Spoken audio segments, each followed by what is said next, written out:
오늘 제목 말씀은 좋은 땅에 떨어지네라고 제목을 붙였습니다. 예수님께서 설교를 하실 때에 성경에 보니까 주로 비유가 아니시면 설교를 하지 아니하셨더라고요. 그러니까 예수님의 설교법을 신학교에서도 공부를 할 때에 왜 예수님은 비유법을 쓰시면서 설교를 하시는가? 직설적인 화법으로 설교를 하지 않으시고 항상 비유, 예를 들었습니다. 그러니까 꼭 어떤 설교의 목적을 두고 그 목적을 전달시키기 위하셔서요.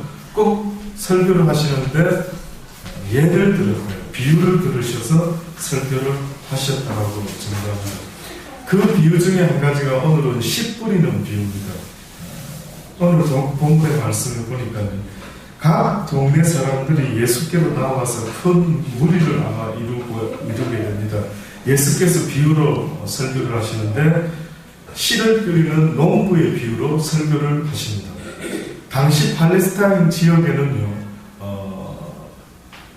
농사를 지을 때에 밭에 이렇게 농부가 씨를 뿌릴 수 있는 길을 제외하고는 다 이제 주로 밭이 되어 있습니다. 그러나 손으로 씨를 이렇게 흩치면서 뿌리다 보니까 그 씨가 때로는 길가 쪽으로 튀어나가고 때로는 밭을 고르면서 이렇게 옆으로 제껴난 돌 위에 또 떨어지기도 하고 또 농부가 발로 밟기도 하고 더러는 또 새가 와서 길가에 있는 걸 주워 먹기도 하고 옥토에 주로 또 떨어지기도 하죠. 이것을 그 당시 때 예수님의 지금 설교를 들으려고 몰려온 사람들은 누구나가 직업이 거의 다가 농부였기 때문에 다 잘 알고 있습니다. 너무나 잘 아는 이야기를 가지고 비유로 예수님이 설교를 하십니다. 씨를 뿌리는 자가 그 씨를 뿌리러 나가서 뿌릴 때 더러는 길가에 떨어지지 않느냐, 밟히기도 하고 공중의 새들이 와서 먹어버리기도 하지 않느냐. 더러는 바위에 떨어짐에 놨다가 그 바위에 있는 어떠한 흙 때문에 그 얇은 흙 때문에 잠깐 놨다가 습기가 없으므로 물이 없으므로 곧 말라버리지 않더냐. 더러는 가시 떨기에 떨어짐에 가시가 함께 자라서 기운을 맞게 되지 않더냐. 더러는 좋은 땅에 떨어짐에 나가서 100배, 마태마가에서는 뭐라고 말하느냐면 30배, 60배, 100배, 100배, 60배, 30배 이런 표현을 쓰는데 누가복음에서는 누가는 100배의 열매를 맺지 않게 돼요. 이 말씀을 하시고 외치시되 들을 귀 있는 자는 들을지어다 라고 이야기합니다. 그러시면서 제자들도 이 비유의 뜻을 잘 몰라서 예수님께 물어보니 예수님이 이렇게 말씀합니다. 가라사대 하나님의 나라의 비밀을 아는 것이 너희에게는 허락되었으나 다른 사람에게는 비유로 하나니 이는 저희로 보아도 보지 못하고 들어도 깨닫지 못하게 하려 합니다. 저는 사실 이 말씀이 왜 이렇게 어려운지요. 저는 읽을 때마다 이 말씀이 참 어려웠습니다. 이상하다. 왜 복음이 모든 사람들에게 다 깨달아져서 다 구원을 받아야 되는 것인데 어떻게 같은 말을 표현을 하더라도 하나님의 나라의 비밀을 아는 것이 이 너희에게는 허락되었으나 다른 사람에게는 비유로 하나니 이는 저희로 보아도 보지 못하고 들어도 깨닫지 못하게 하려 합니다. 라고 하는 것을 고민을 했었습니다. 근데 가만히 마음속에 깨달아지는 것이 있는데 그게 무엇이냐면요. 하나님이 예수님이 어떻게 보면 이 복음을 깨닫지 못했으면 좋겠다라는 이런 마음이 있으신 것이 아니라 그들의 마음 때문에 그랬던 모양입니다. 그들의 마음 때문에. 그들의 마음이 올바르지 못했던 것 같습니다. 그래서 요한복음 쪽에 있는 말씀 마태복음 13장에 있는 말씀을 똑같은 비유인데 여기는 어떻게 써놨느냐 이렇게 써놨습니다. 제자들이 예수께 나와 가로되 어찌하여 저희에게 비유로 말씀합니까? 그때 예수님 대답하여 가라사대 천국의 비밀을 아는 것이 너희에게는 허락되었으나 저희에게는 아니 되었나니 무릇 있는 자는 받아 넉넉하게 되고 무릇 없는 자는 그 있는 것도 빼앗기리라. 무릇 있는 자는 받아 넉넉하게 되되, 이게 성경에 어디서 이런 비슷한 분위기의 말씀이 나오느냐면요, 주인이 어느 날 먼 길을 떠나면서 종을 불러가지고 5달란트, 2달란트, 1달란트를 맡기게 됩니다. 그때 5달란트 받은 자도 주인의 뜻을 알고 부지런히 일을 해서 이문을 남기는데 배를 남기죠. 2달란트 받은 자도 또 배를 남깁니다. 근데 1달란트 받은 자가 그 주인이 와서 세문하자. 자, 네 인생 어떻게 살았느냐? 내가 너한테 준 달란트, 내가 너한테 준 재능을 가지고 너는 이 세상을 어떤 모습으로 살았는지 나하고 회개를 하자. 그러니 여러분, 성경에서 마지막 때는 네 인생에 대해서 나한테 보고를 해야 된다. 아십니까? 인생이 그저 주어진 게 아닙니다. 그래서 젊은 날의 시간을 아껴라고 말하는 것은, 젊은 날 시간에 그래도 왕성하게 하나님의 일을 하더라도 힘있게 할 수가 있는데, 나이 먹으면 대부분 나이 드신 분들 모습 봤습니까? 마음은 원인데 거의 다 그러고 있습니다. 마음은 원인데, 마음은 원이지만 몸이 따라주지 않아서 아무것도 어느 날이 되면 하고 싶어도 할 수 없는 날이 있다라고 말씀하지 않습니까? 지금 이 이야기 분위기가 꼭 어느 때 나오는 분위기와 비슷하느냐면, 5달란트, 2달란트, 1달란트 받은 자가 나중에 주인에게 보고를 하죠. 저는 주인이 5달란트 주셔서 제가 5달란트 남았습니다. 그때 주인이 많다라고 말하지 않고 네가 적은 일에 충성했구나. 2달란트 받은 자에게도 네가 적은 일에 충성했구나. 1달란트 받은 자가 또 와서 하는 말이, 당신이 주신 거 그대로 내가 가지고 왔다. 그 말은 아무것도 안 하고 그냥 내 몸 하나를 위해서 살다가 왔습니다 라고 이야기했더니만, 이 악하고 게으른 자. 그러면서 그 주인이 다른 종에게 명령을 합니다. 저 악하고 게으른 놈을 바깥 어두운데 내어 쫓고 저놈이 갖고 있는 그 1달란트마저 넉넉한 그들에게 주어라 라고 말하죠. 이것을 염두에 둔 것 같습니다. 무릇 있는 자는 받아 넉넉하게 되는데, 이 씨 뿌리는 비유를 하시면서 마태복음 13장에 똑같은 씨 뿌리는 비유를 설명하는데, 오늘 우리가 읽었던 누가복음 8장에는 그 이야기가 없습니다. 그렇게까지 자세히 그 의미를 설명하지 않았습니다. 그런데 뜻밖에도 마태복음 13장에는 지금 읽는 것과 같이 무릇 있는 자는 받아 넉넉하게 되되 무릇 없는 자는 그 있는 것도 빼앗기리라. 그러므로 내가 저희에게 비유를 말하기는 저희가 보아도 보지 못하고 들어도 듣지 못하며 깨닫지 못합니다. 그러니까 주님이 깨닫지 못하게 하겠다라는 이런 어떤 의미가 나 때문이 아니라 너 때문이라.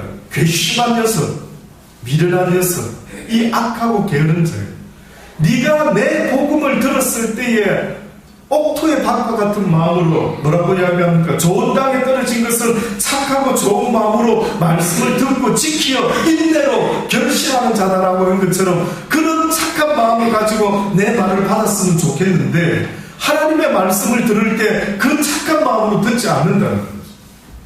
뜻밖이죠. 다시 말하면 이 씨 뿌리는 비유는 예수의 이야기를 듣지 않는 자를 말하는 게 아니라, 그래도 주일날 교회에 나와가지고 하나님의 이야기를 듣는 여러분에 대한 이야기를 하고 있는 것입니다. 그리고 씨를 뿌린다라는 것은 여보 목사가 씨를 뿌린다라고 하는 것보다, 오늘 성경에 보니까 씨 뿌리는 주체가 누구냐면 바로 예수 그리스도께서 천국의 복음을 뿌리고 계시는 것입니다. 오늘 우리 시대에도 하나님의 종들을 통해서 누가 씨를 뿌리는 겁니까? 주의 성령이, 주께서 친히 말씀을 전하시는 겁니다. 그러니 사람의 말로 받지 마시고, 저는 도구에 불과한 것입니다.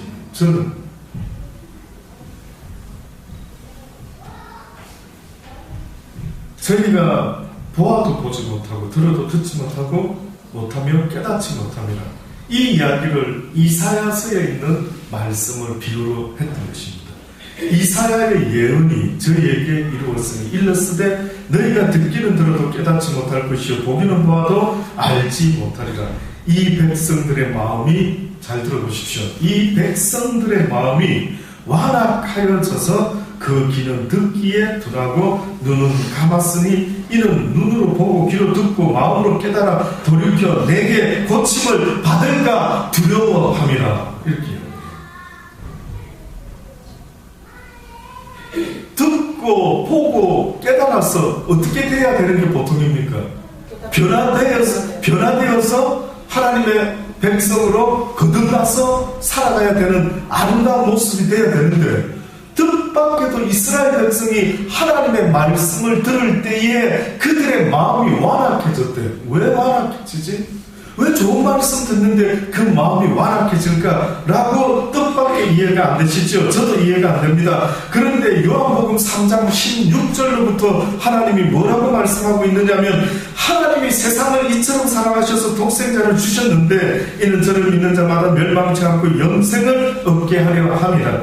하나님이 그 아들을 세상에 보내신 것은 세상을 심판하려 하심이 아니요 저로 말미암아 세상이 구원을 받게 하려 하심이라. 저를 믿는 자는 심판을 받지 아니하는 것이요 믿지 아니하는 자는 하나님의 독생자의 이름을 믿지 아니함으로 벌써 심판을 받은 것이라. 저희에게 예수 그리스도의 말씀을, 복음을 전해주었는데 그 말씀을, 그 마음이 완악하여 그것을 듣지 못하고 있는 것, 곧 주의 말씀을 믿지 못하고 있는 것, 이 믿지 못하는 그 모습은 벌써 심판을 받은 것입니다.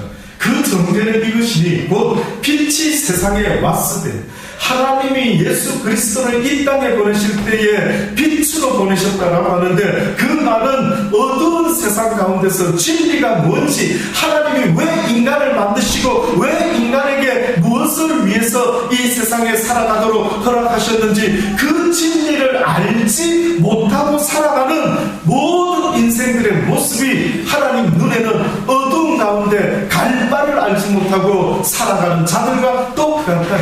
먹을 것은 부지런히 챙겨 먹어도, 입을 것은 부지런히 챙겨 입어도 애를 쓰고 살아가는 것 같지만은 실상은 그들이 무엇 때문에 먹는지, 무엇 때문에 입는지, 무엇 때문에 살아가고 있는지 전혀 모르고 죽음을 기다리고 사는 불쌍한 소망 없는 인생과 같아 보이는데, 사망의 그늘에 앉아서, 음부의 그늘 안에 앉아서 죽음이 나를 데려가는 그날을 기다리면서 살아가는 소망 없는 백성같이 보였다고 성경이 우리에게 증거하고 있는 것입니다. 얼마나 답답합니까? 왜 내 영혼이 이게 답답할까? 먹을 게 있는데, 입을 것도 있는데, 잠자리가 있는데, 살아보니까 어느 순간에 왜 내 영혼이 먹을 것으로 만족을 못하지? 왜 입을 것으로 만족을 못하지? 왜 잠자리가 있는데도 아내가 있고 남편이 있고 자식이 있는데도 학교를 다니는데도 뭐가 그렇게 불만인지 그 이유를 모를 때가 있는, 살아보십시오. 아직도 이해가 안 되면 좀 더 살아보십시오. 그래서 저는 젊은 청춘들 보면, 우리 10대 태진이, 경림이 보면 부러운 게 하나도 없습니다. 어떤 사람은 야 젊은 청춘아 부럽다, 나도 다시 청춘으로 돌아가고 싶다, 뭐 이렇게 말하지만 저는 그 시절 그렇게 부럽지 않습니다.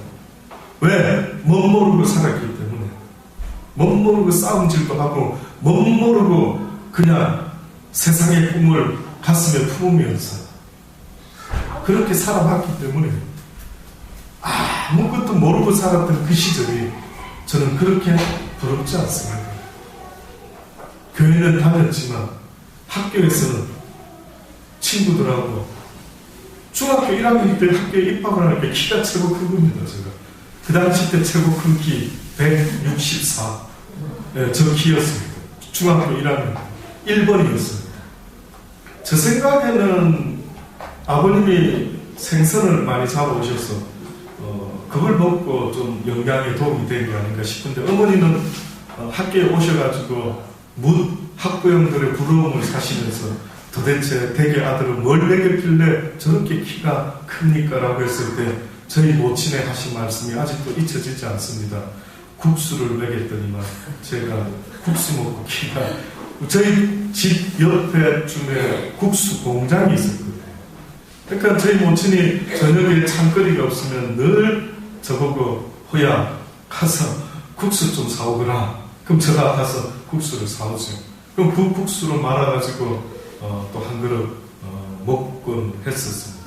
그래서 그러셨는지 국수가 길어서 그런지 저희 모친은 생선도 많이 먹었는데 뜻밖의 국수를 많이 먹어서 우리 아들이 키가 큰 것 같아요. 키가 크다 보니까요, 좋은 것도 나쁜 것도 중학교 1학년 때부터 경험하기 시작하는데, 제가 토성국민학교 기계체조부 선수였습니다. 그만큼 운동하고 몸 쓰는 걸 좋아했습니다. 그런데 중학교 올라와서 키가 크다 보니까 힘쓰는 친구들이 함께 어우러지기 시작하고, 그래서 싸움하는 것도 지고 싶지 않고, 제가 사중학교에서 거의 짱들과 함께 그렇게 어울렸다라는 거 아니겠습니까? 고등학교 올라오니 각 중학교 짱들이 고등학교를 정복하기 위해서 중학교에서 힘 좀 쓴 아이들의 명단을 쫙 뽑아가지고 먼저 하나씩 각 학교의 아이들을 그렇게 넘어뜨리기 시작합니다. 어느 날 그 중에 그 아이들 중에 몇 명들이 저를 부르더라고요. 학교 뒷마당에.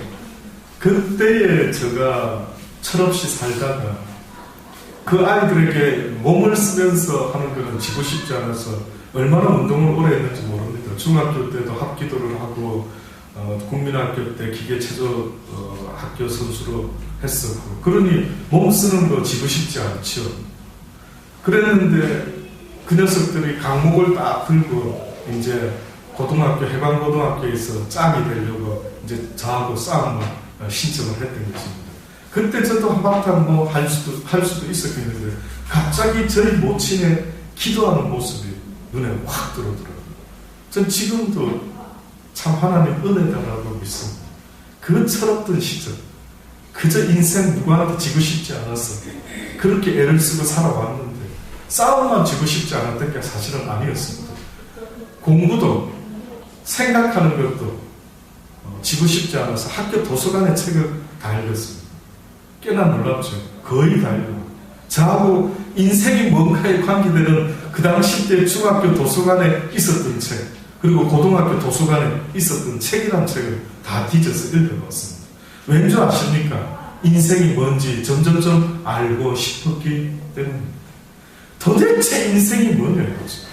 암만 그 당시 때 젊은 시절 돌아가고 싶을 수도 있겠지만 저에게 있어서 아련히 지금도 남아있는 이 모든 추억들은요, 그렇게 썩 돌아가고 싶을 정도로 그리운 추억은 사실 저에게는 아닙니다. 그래서 우리 태진이의 나이가, 우리 경림이의 나이가 그렇게 썩 부러운 것은 아닙니다. 얼마나 그 당시 때 저의 모습은, 근데 한 가지 다른 건, 저는 절대 집에 와서는 걱정을 안 끼쳤습니다. 절대 나의 아버지와 나의 어머니, 특히 저희 아버지에게는 얼마나 제가 학교에서 있었던 이야기에 대해서는 전혀 내색을 하지 않았습니다. 왠지 아십니까? 저희 아버지는 항상 저를 믿어주셨기 때문에. 항상 믿어주시더라고요.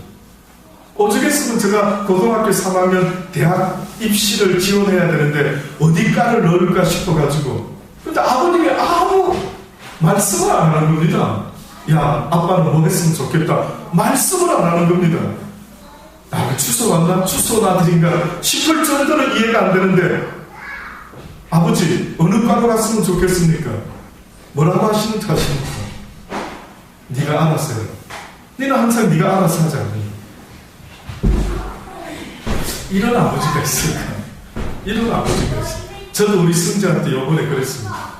대학 입시를 어디를 넣을까 했을 때, 너는 뭐 하고 싶은데? 물어봤습니다. 너는 뭐 하고 싶은데? 아, 아빠, 저는요, 뭐, 그래. 그럼 네가 하고 싶은 그거를 해라. 아무 이야기 안 했습니다.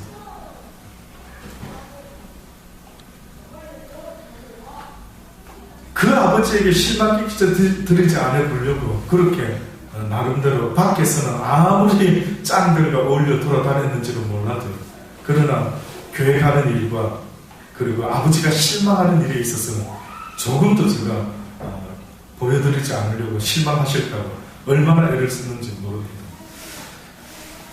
돌아가고 싶지는 않습니다. 그 이유는요, 그 당시 때 저는 진리를 알고 싶었는데 그 누구도 나에게 인생이 무엇을 위해서 살아가야 된다라고 확연하게 저 마음에 와닿을 정도로 알려준 그런 어떤 일들이 없었기 때문에 계속해서 목마른 사슴이 시냇물을 찾듯이 내가 왜 이 집안에 태어났지? 내가 왜 대한민국에 살고 있지? 내가 왜 또 먹고 마시며 애를 쓰며 살아가야만 되는 것인가 하는 것 때문에 얼마나 많이 알기를 원했는지 모릅니다. 근데 오늘 성경 말씀에 보니 뭐라고 이야기하느냐면요, 하나님이 이 땅에 그 빛으로 그 진리로 오셨다라는 겁니다.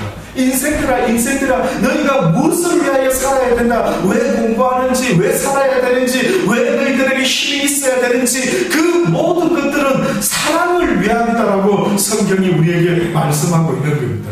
성경은 간단합니다. 하나님을 사랑하고 또한 내 이웃을 내 몸과 같이 사랑하라고 하는 이 사랑의 메시지가 빛으로 이 땅에 오셨다라는 것은 어두운 가운데 사랑 없는 인생을 살아가고 있는 이내 인생들에게 사랑을 가지고 살아야 되는데, 사랑이 다이다. 사랑이 네 인생의 목적이 되어야 되고, 사랑을 위하여 살다가 사랑을 위하여 또한 죽을 수도 있어야 되는 그 인생의 의미, 그것은 바로 사랑이어야 한다라고 성경이 말해주고 있는 것입니다.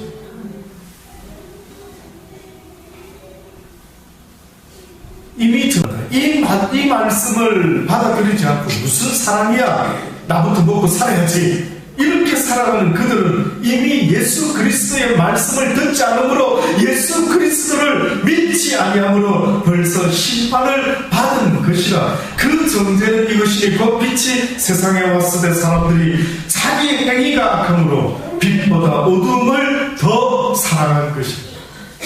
자기 행위가 악해가지고 그 말씀이 맞는데도 불구하고 그 말씀을 밀어내고 있는 겁니다. 하나님을 사랑하고 이웃을 사랑해라 라고 했는데, 뜻밖에도 그들 마음속에는 이웃을 사랑하고 하나님을 사랑하는 그 마음을 갖기를 원하는 것이 아니라 그들의 행위가 악하다. 세상의 것을 지극히 사랑하고, 세상의 것을 사랑하지 말아야 될 것을 그렇게 사랑하고 있는 거예요. 가만히 돌아보십시오. 성경은 딱 이것을 기준으로 말하고 있습니다. 너희가 하나님을 사랑할래?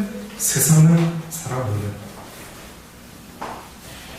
너희가 그 사랑으로 내 이웃을 사랑할래? 내 이웃을 이용해 먹을래? 그 두 가지밖에는 없습니다. 왜 예수를 전하는데 목사님 저들이 믿지 못할까요? 안타깝습니다. 이유가 여러 가지 있을 수 있겠죠.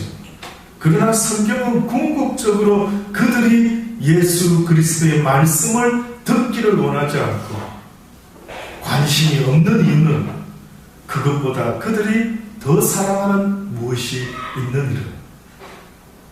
빛이 들어와서 자기의 모든 게 드러날까봐, 자기 속에 무엇을 사랑하고 살아왔는지가 들통이 날까봐 그것이 두려운 거예요. 빛이 세상에 왔을 때 사람들이 자기 행위가 악함으로 빛보다 어둠을 더 사랑하는 것이라. 악을 행하는 자마다 빛은 미워하여 빛으로 오지 아니하나니 이는 그 행위가 드러날까 하며, 진리를 쫓는 자는 빛으로 오라니 이는 그 행위가 하나님 안에서 행한 것임을 나타내려 함이라 하십니다. 그런즉 씨 뿌리는 비유를 들으라 설명을 하십니다. 마태복음 13장의 말씀으로는 이렇게 설명합니다. 아무나 천국 말씀을 듣고 깨닫지 못할 때에는 악한 자가 와서 그 마음에 뿌리운 것을 빼앗나니 이는 곧 길가에 뿌리운 자라. 교회 안에서 똑같이 하나님의 말씀을 듣고 있는데 어떤 사람은 천국 말씀을 듣고 깨닫지는 못하는 겁니다. 그러니까 주로 앉아가지고 있다가 가는 거죠. 주로 교회 와서 앉아가지고 있다가 가는데 목사님이 설교를 잘하고 못하고의 차원이 아닌 것입니다. 아십니까? 여러분 생각할 때 설교를 잘하고 못하고도 분명히 있지만은 그 마음에 간절함이 있는 사람이 있다면은 하나님께서 그 마음을 거절할 수 없는 약점이 있는 것입니다.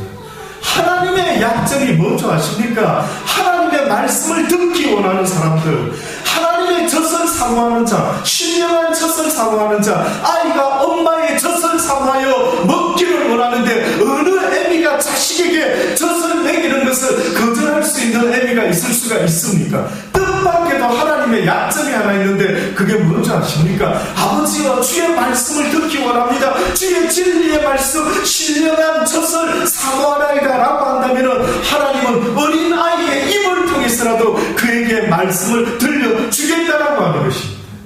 어린아이의 입을 통해서도 들려주겠다라는 것입니다.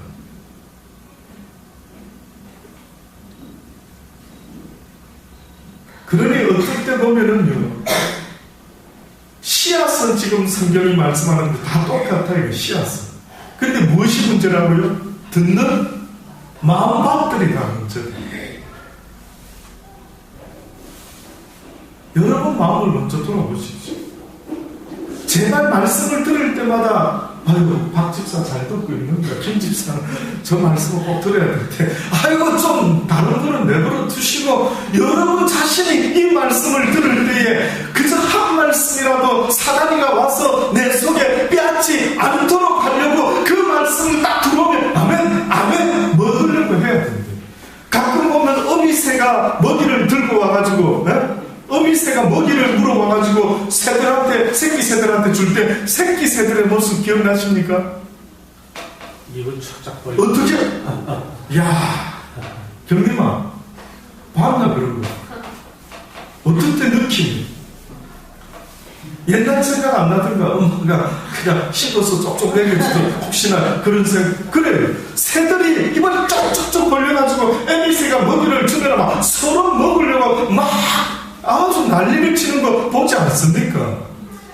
하나님의 말씀을 들으려고 할 때도요, 애들이 아무리 떠들으면서 입을 막아가면서 집중을 할 수가 있어요.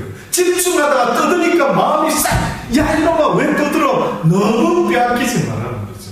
떠드는 아이는 뭐 대충 하더라도 말씀을 빼앗기지 않으려고요. 그래서 아멘 아멘, 이것이 하나님이 너무 안타까워요. 그러니 목마른 사슴이 시냇물을 찾듯이 내 마른 영혼이 하나님을 찾을 때에 하나님은 거절하지 못한다. 야, 오늘 내가 너 때문에 내 이용호 목사라는 사람의 입을 통해서 내가 저 종을 사용해서 너 때문에 내가 오늘 말씀을 전하는 거예요. 그 한 사람 때문이라도 때로는 하나님은요 복음을 전하게 하실 때가 있더라고요. 그 한 사람 때문에. 그러니 말씀을 들을 때에 할 수만 있다면은, 이 세상에서 가장 정신을 집중해야 되는 시간이 있다면은 이 시간이 아니겠습니까? 중간에 뭐가 끼어들지 못하도록 하란 말이죠. 예? 아무리 난리가 나고 소문이 나도 마르다와 마리아가 있었는데 어느 날 예수님이 그 두 자매의 집을 방문했을 때에 뜻밖에도 동생인 마리아는 예수님의 턱 밑을 붙어가지고 쫓아다니고, 무슨 말입니까? 무슨 말씀하는가? 하나도 놓치지 않아요. 요한이 뭐 때문에 닉네임이 사랑의 사도인 줄 아십니까? 요한 계시록을 쓴 요한의 닉네임이 사랑의 사도. 멋지죠? 써먹고 싶은 분들 제가 그냥 이름 드리게 써먹고 싶으시면 혹시 컴퓨터에서 닉네임 할 때 가만히 있어 뭐라 하나 적을까? 사랑의 사도였습니다. 요한. 예. 그런데 그 요한도 또한 여러분 최후의 만찬 그림 아시죠? 그 그림에 보면 예수님 심장 쪽으로 머리를 가장 얼굴을 갖다 대고 있는 한 사나이가 있습니다. 그 사나이가 누군지 아십니까? 요한입니다. 예수님이 십자가에 달리셨을 때 거기에 있었던 유일한 한 제자가 있었는데 누군지 아십니까? 요한.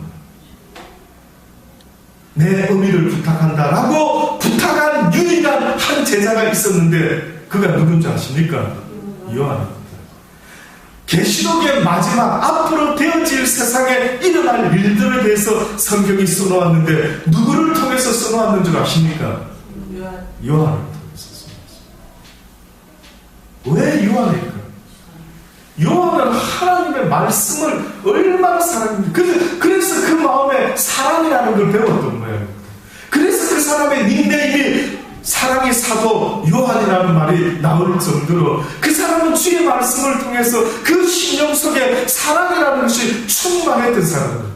그가 힘이 없어가 다 죽어갈 때에 어느 역사책의 기록에 보면은요, 그가 다른 제자들에게 이렇게 부축을 받아가 뻗쳐 들고 이 강대상 앞으로 앉혔답니다. 그러면 그 사도 요한, 그 사랑의 사도 요한이 딱 나와가지고 한마디만 하고 또 데리고 들어갔답니다. 그때 그 요한이 뭐라고 했는 줄 아십니까? 서로 사랑하라. 그러면 그 다음 제자들이 또 안아가지고 모시고 나와요.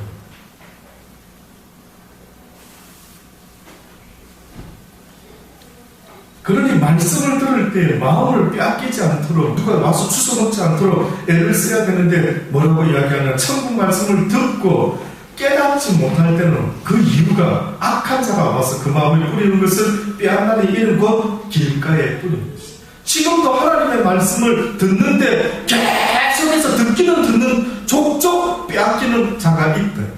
마음이 길가밭 같은 사람.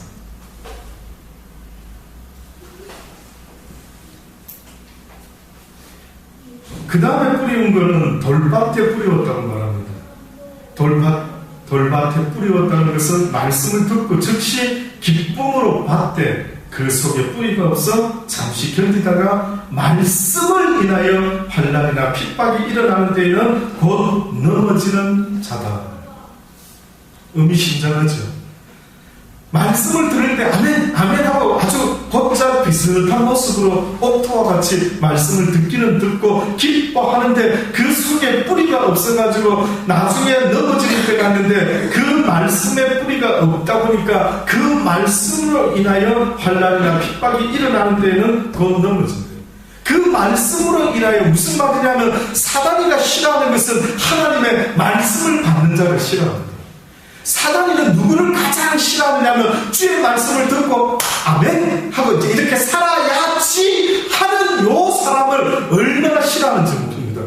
그래서 지금 성경에 비밀을 말하고 있는데 그 말씀을 받은 자가 뜻밖의 그가 환난과 어려움과 힘든 일을 겪게 되는데 무엇 때문에 겪게 되느냐면 그가 말씀을 듣고 기쁨으로 받고 이제 이렇게 살아봐야지 하는데 뿌리가 없다 보니까, 뿌리만 있었으면 환난이 오고 어려움이 있을 때 내가 예수 이름으로 명하느니 나를 붙잡고 있는 악하고 더러운 사람마귀 원수들아 너의 모든 묶음을 풀고서 물러갈지어다 라고 외칠 수도 있었을 텐데 그 말씀에 대한 뿌리가 없기 때문에 말씀 때문에 사단한테 공격을 당하고 이 사단이가 두루 돌아다니면서 삼킬 만한 자를 삼키게 된다라고 할 때에 그 삼킬 만한 자가 누군 줄 아십니까? 바로 하나님의 말씀을 듣고 그 말씀대로 살려고 애쓰는 자가 타켓 1순위입니다. 그러니까 어쩌지 않게 예수 믿으면 곧바로 예수 믿는 일 때문에 계속 어려운 일이 생겨요. 한번 겪어보십시오. 은혜 좀 받고 조금 지속될까 하는데 이상한 일이 자꾸 벌어지는 겁니다. 하나님께 더 가까이 나가지 못하고 어느 순간에 계속 그냥 그 자리에 머물러서 계속 반복하고 있는 겁니다. 돌아보시기 바랍니다. 제발 여러분을 좀 돌아보시기 바랍니다. 그러니 예수 믿으면 좋은 일이 있을 거야 라고 하는데 천만의 말씀, 만만의 말씀입니다. 죄송한데 예수 믿기 시작하고 제대로 한번 믿어보려고 하면은 그 순간부터 그 말씀을 인하여 뭐라고요? 환난이나 핍박이 일어나는 때에는 곧 넘어지는 자가 된다. 가시떨기에 뿌리웠다는 것은 말씀을 들으나 세상의 염려와 재리의 유혹에 말씀이 막혀 결실치 못하는 자예요. 가시떨기에 뿌렸다는 것은 함께 자라는데 가시떨기가 그 당시 때에 팔레스타인에 많이 있는 그런 풀입니다.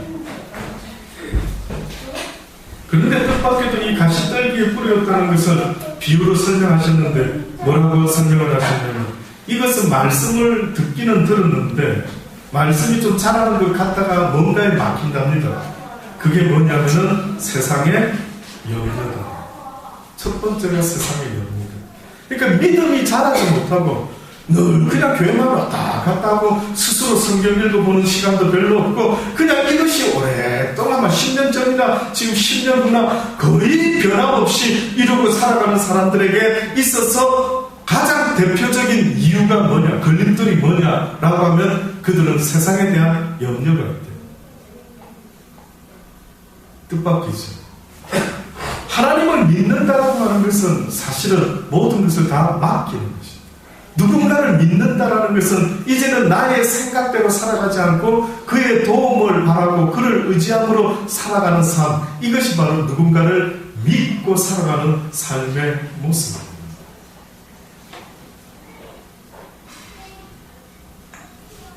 그런데 염려가 가장 큰 문제다라고, 그것이 바로 가시떨기에 뿌려진 씨앗과 같다고 말합니다.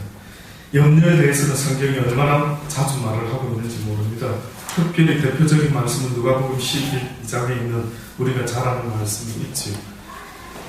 제자들에게 예수님이 설교를 하셨을 때 이렇게 말씀합니다. 너희 목숨을 위하여 무엇을 먹을까, 몸을 위하여 무엇을 입을까 염려하지 마라.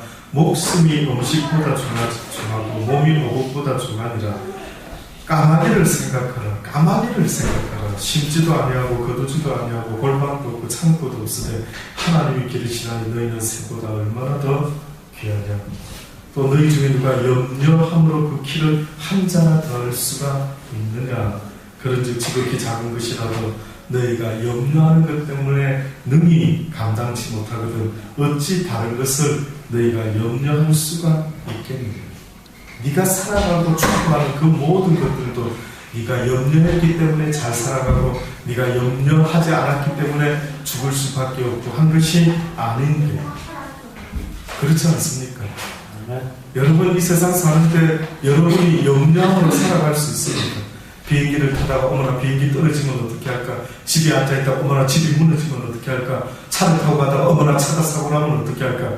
여러분이 염려함으로 살아가고 있는 인생입니까? 여러분이 염려를 했기 때문에 안전하게 살고 있습니까? 하나님이 지키시고 보호하지 않으면 하루도 살아갈 수 없는 게 이 세상입니다. 하루도 살아갈 수 없는.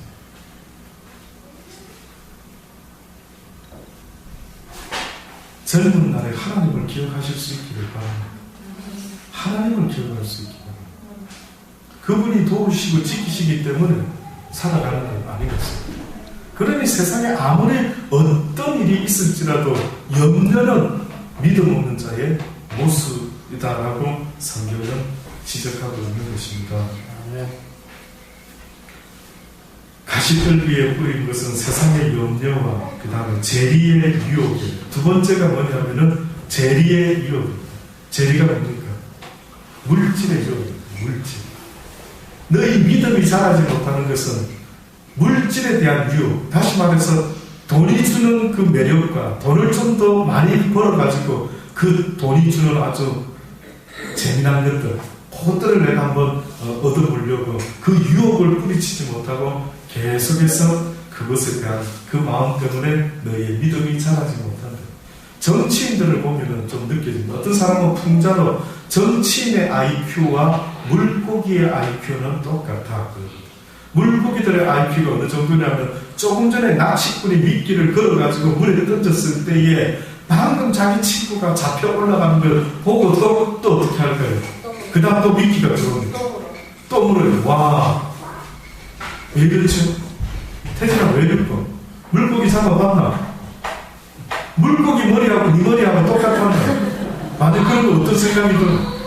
근데 우리 태진이하고 똑같은 게 아니라 태진이가 만약에 정치인들과 같이 재리의 유혹을 받고 있다. 야, 뭐 재미난 거 없나? 뭐 이렇게 꼬임을 받으면 조심해야 돼. 그러나 하나님 앞에 나가지 못하도록 사단이가 우리 태진이의 마음을 뺏으려고. 어제 저희 둘째와 통화를 했습니다. 둘째 생각할 때마다 우리 태진이를 생각합니다.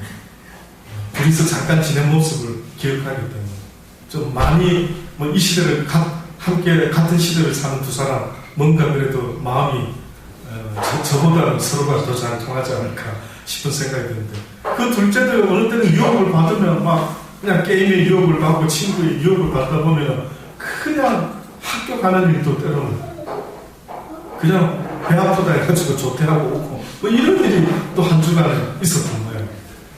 제가 들어보고 참 마음이 편치 않아서 또 전화를 좀 받고 가라고 그랬죠. 사랑하는 아들 이민재야, 사랑하는 아들아, 아빠가 이곳에서 아들 때문에 걱정 근심하면 그게 바로 아들이 지금 원하는 건가 물어봤습니다. 그게 아니라면 이 세상에서 너를 위해서 가장 마음을 쓰고 있는 엄마 아빠를 네가 힘들게 하고 싶어하는 마음이 아니라면, 대단히 공부 잘하는 우수한 학생을 원하는 게 아니라 제발 사고 없이 아무 탈 없이 학교만이라도 출석만이라도 최선을 다해서 다녀만 줘도 아빠는 더 이상 바람이 없는데, 아빠의 욕심이 너무 강한 거가, 아빠가 너무 너한테 할 수 없는 너무 부담스러운 걸 요구하는 거가, 그러면은 학교를 수속하고 아빠 혼자 있는 거 안 그래도 심심한데 한국으로 오거라 그랬죠. 그랬더니 한국은 안 가려합니다. 뭐 때문에 한국을 안 오려면 이유가 뭐고 싫습니다. 그냥 그러더라고요. 그러면은 네가 다른 계획이 있는 게 아니면, 만약에 엄마 아빠가 너를 케어하지 못하면 너는 모든 걸 수속하고 일로 올 수밖에 없는데, 어찌해서 네가 뭘 대단한 것 때문에 이야기 나누는 것도 아니요, 왜 학교에 그냥 제 시간에 갔다가 오면 되는데 그 짧은 시간 동안 한국같이 밤 늦게까지 공부하는 것도 아니고, 경기만 9시쯤에 갔다가 오후 3시에 오는데, 이게 정제도 오후 3시면 마치 오는데 고등학생도 오후 3시, 무슨 뭐 엄청난 힘든 걸 요구하는 것도 아닌데, 여러분 생각할 때 제가 아빠로서 야 목사님 너무하시네, 어떻게 그렇게 부담스러운 걸 자식들한테 요구하시는, 그렇습니까? 제가 그래 부담스러운 아빠입니까? 저는 그렇지 않다고 생각해요. 그냥 무탈하게 학교만 다녔다면, 그 처음에 막 변명을 하려고 하더라고요. 가만히 듣고 있다가 제가 그랬죠. 그게 그렇게 힘드나? 이제부터 무조건 12시 전에 자라. 금요일 저녁만 빼고는 무조건 12시 전에 자라. 늦게까지 뭐 하는데? 그래가지고 아침 늦게 일어나고, 그러니까 학교에서 막 피곤하니까 누워있다가 뚱딴지같이 배가 아프다고 조퇴를 하고 하니까, 제발 12시 전에는 자라. 무슨 말인가 알겠나? 예, 알겠다. 아빠 다시 너를 트러스트, 믿으려고 하는데 아빠가 너를 믿어도 되겠나? 약속할 수 있겠나? 다시 물어봤습니다. 그리고 큰아들을 바꿔서 통화를 했습니다. 큰아들아, 네 동생이 아빠랑 이런 약속을 했는데 너도 너 동생을 위해서 항상 리마인드 시켜줘라. 아빠가 12시 전에 자라 했으니 너도 12시 전에 자고, 네 동생도 아빠가 12시 전에 자는 걸 약속했으니, 룰을 정했으니 그 룰에 자식된 자로서 따라야 되지 않겠나. 제가 그럽니다. 아빠 엄마의 케어를 받는다는 거, 보살핌을 받는 거, 먹는 것만 보살핌 받는 거, 먹는 것만. 엄마 아빠의 너를 위한 어드바이스를 들어야 되는 거 아니에요. 그게 마땅한 도리 아니다. 어찌 염치 없이 먹는 것만 엄마 뭐 해줘요 그러면서 엄마가 이야기하는 건데 내 듣고 싶은 것만 들으래요. 어디서 그런 못된 생각을 하는 거야. 그건 니를 망치려고 하는 나쁜 생각인데 어찌하면 네가 그 생각에 자꾸 순종하는 거야. 나쁜 생각은 버려야 된다. 민재야, 네 마음속에 자꾸만 정상적인 생각을 깨트리려고 하는 그 악한 생각은 네가 경험해보지 아니했느냐? 네가 영의 세상을 경험해보지 아니했느냐? 그 영의 세상에서 악한 사단 마귀 원수가 날마다 우리를 넘어뜨리려고 하나님의 말씀은 듣지 못하게 하고, 늘 사단이가 우리를 종노릇하면서 끌고 다닌다는 게 뭐냐? 나쁜 생각을 왜 받아들이느냐? 나쁜 생각 날마다 가르쳐줘야 됩니다. 날마다 밥을 해먹이듯이 날마다 엄마 된 도리, 아빠 된 도리, 자식 키우는 어버이 된 도리가 있다면 그들에게 마땅히 알아야 되는 양을 가르쳐주란 말이죠. 어렸을 때부터 마땅히 해갈 것을 가르쳐주란 말이죠. 뭘 가르치니까 여러분은, 혹시 여러분은 자식들을 키울 때에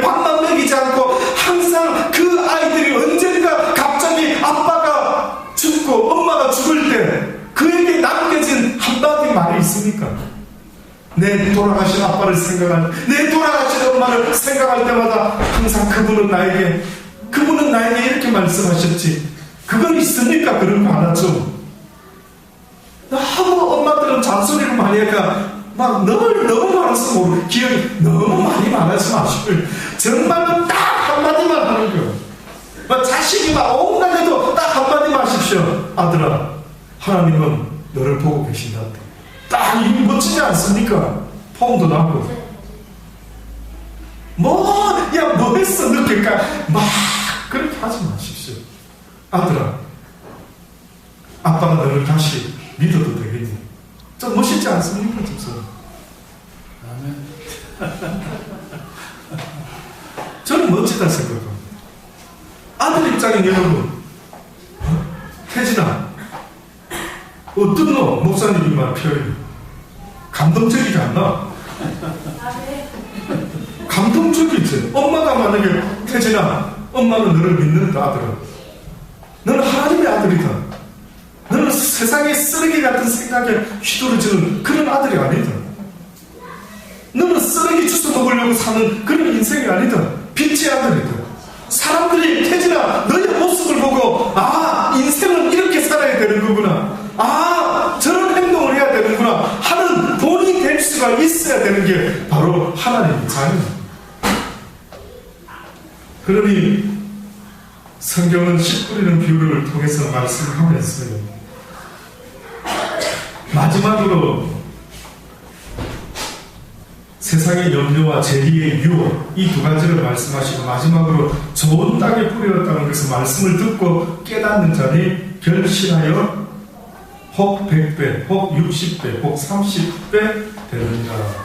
예수께서 그들 앞에 큰 또 비유를 베풀어 가라사대 천국은 좋은 씨를 제 밭에 뿌린 사람과 같으니 사람들이 잘 때에 그 원수가 와서 곡식 가운데 가라지를 덧뿌리고 갔더니 싹이 나고 결실할 때에 가라지도 보이더라. 그러니까 한마디로 말하면 이 씨 뿌리는 이유에 하나님은 좋은 씨를 뿌리지만 어떤 놈들은 뭘 뿌린다고요? 무슨 씨앗을? 가라지 씨앗을 뿌리는 놈들이 있다. 그 주변에 보면은 이 가라지 같은 인생들이 나쁜 놈들이 있어가지고 우리의 아이들을 우리의 경림이, 태진이, 승재, 민재, 정재, 민서, 민우, 민창, 병창 모든 우리의 병준 아이들 자라가는데 하나님의 말씀으로 양육되어야 되는데 이 가라지 같은 놈들이 가라지 같은 씨앗을 계속 뿌린대요. 그래서 보니까 이것이 점점점 같이 자란대요. 나쁜 생각도 같이 자라더라. 그래서 보고는 추수꾼들이 뭐라고 합니까? 종들이 주인이시여 저 가라지를 뽑아버릴까요? 그거 뽑다가 혹시나 알곡이 상할까 내버려 둬라. 또다시 말하면 같이 자라기는 하지만 오늘 옥토의 밭은 결론적으로 뭐라고 본문에 말씀하고 있는지 아십니까? 착하고 좋은 마음으로 말씀을 듣고 지켜 인내로 결실하는 자. 가라지를 뽑아내라는 겁니다. 나쁜 마음을 뽑아내라는 것입니다. 착하고 좋은 마음으로 말씀을 듣고 지켜 인내로 결실하는 자다라고 하는 사실을 잊지 마시기를 바랍니다. 옥토의 밭은 좋은 땅에 있다는 것은 착하고 좋은 마음으로 말씀을 듣고 지켜 인내로 결실하는 자라는 사실을 잊지 마시고 어린아이와 같은 그 착한 마음에 하나님의 말씀을 아멘으로 화답하실 수 있는 저와 여러분의 삶이 되기를 바랍니다. 기도하십니다. 좋으신 하나님 감사합니다. 오늘 시간에도 저희들에게 씨 뿌리는 비유로 말씀해 주셨으니 아버지 이 말씀을 잊지 않게 하여 주옵소서. 우리의 마음밭에 어떤 의향에 따라서 아무리 동일한 하나님의 말씀이 2000년 전에도 지금 이 순간에도 증거되고 있다고 할지라도 듣는 이의 마음의 문제가 참으로 크다는 것을 알려주셨사오니 항상 우리의 마음을 돌아보게 하시고 우리의 마음이 옥토와 같은 마음, 우리의 마음이 착하고 선한 어린아이와 같은 마음으로 주의 말씀을 배울 수 있도록 은혜 베풀어 주옵소서. 예수님의 이름으로 감사하고 기도드리옵나이다. 아멘. 아멘. 찬송 235장입니다. 밝고 오미한 그 말씀 이 찬양 들으심으로 준비하시는 분을 하나님께 들으시겠습니다.